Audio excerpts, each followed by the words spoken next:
रंग रे संगी गूंजे चारों डहर। मांदर के ताल मझूमे गांव गली और शहर। छत्तीसगढ़ के रंग रे संगी माटी के पहचान। लोक सुर के संग मगाथन अपन छत्तीसगढ़ के शान।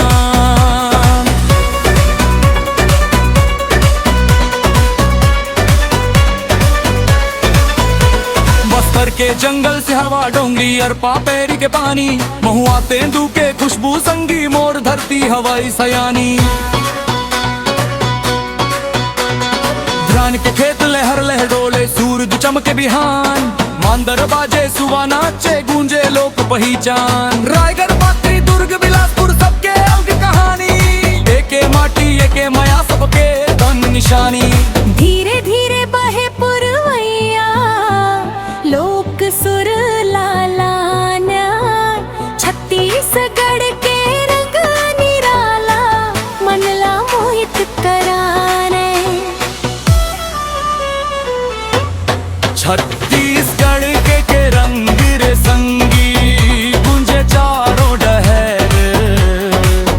मांदर के ताल मझूमे गांव गली और शहर।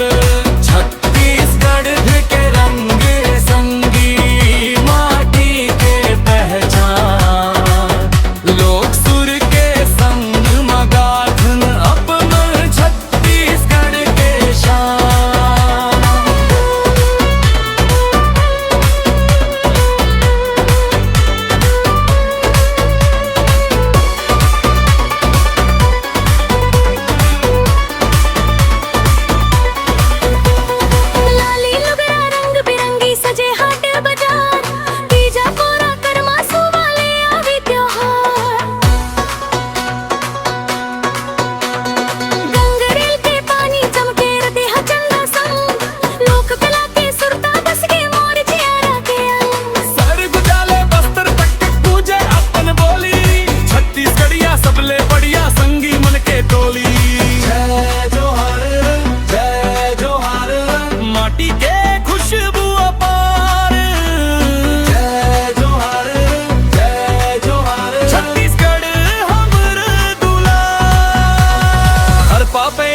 थे गीत माटी में बस गए प्राण।